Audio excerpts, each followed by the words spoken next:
L'objet de cette conférence de presse, c'est de rendre public le sondage d'opinion qui a été fait avec Ipsos, un sondage d'opinion sur la situation des femmes en France.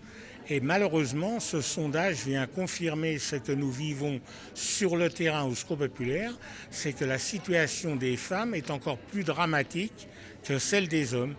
Toutes les réponses aux questions qui ont été posées montrent qu'il y a beaucoup plus de femmes qui sont frappées par le mal-vivre. Et que la pauvreté a encore gagné du terrain par rapport au sondage de l'année dernière.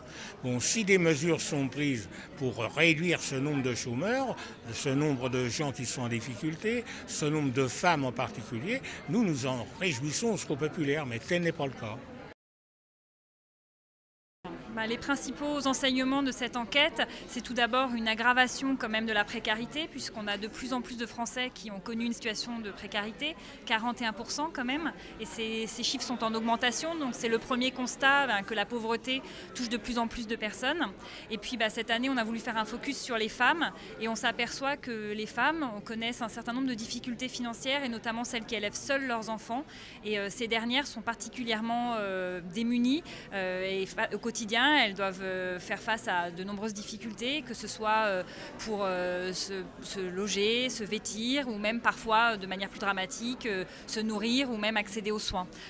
Un des chiffres qui est particulièrement frappant dans cette enquête, c'est de voir que presque une femme qui élève seule ses enfants sur deux, 45%, est confrontée à de réelles difficultés financières au point qu'elle n'arrive pas à boucler son budget en fin de mois, voire même qu'elle dit qu'elle est sur le point de basculer dans la précarité.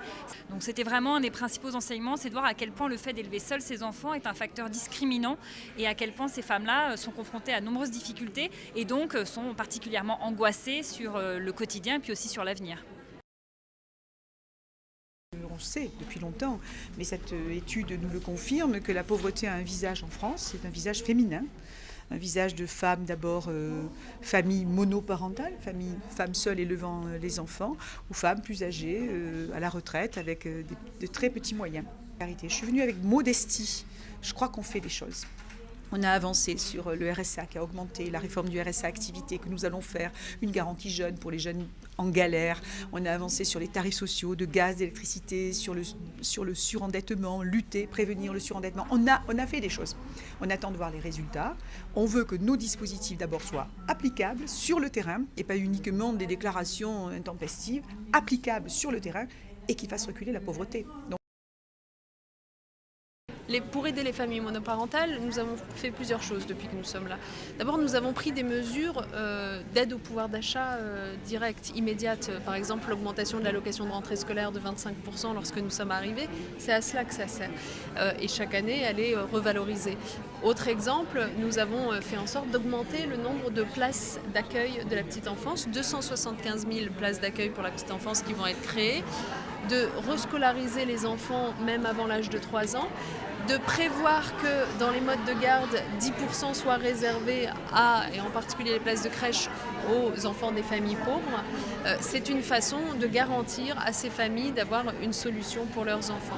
Eh bien, je suis en train de construire un processus dans lequel désormais les femmes qui se sont arrêtées pendant plusieurs années pour s'occuper de leurs enfants, au sortir de ce congé parental, ont systématiquement droit à une formation pour les aider à retrouver un emploi. C'est quelque chose de très concret parce que c'est une façon de ne pas les laisser seules devant la porte du marché du travail, à ne pas savoir quoi faire avec des entreprises qui considèrent qu'elles ne sont pas employables. Bref, les pouvoirs publics sont là pour accompagner et appuyer les associations, mais en même temps ne pas se substituer à elles parce que ce sont elles qui sont dans cette proximité capables de créer dans la dentelle de nouveaux dispositifs pour combler les insuffisances des dispositifs publics. En revanche, nous autres, pouvoirs publics, nous devons, lorsque nous sommes interpellés sur ces insuffisances des dispositifs publics qui deviennent trop évidentes, nous devons évidemment y remédier.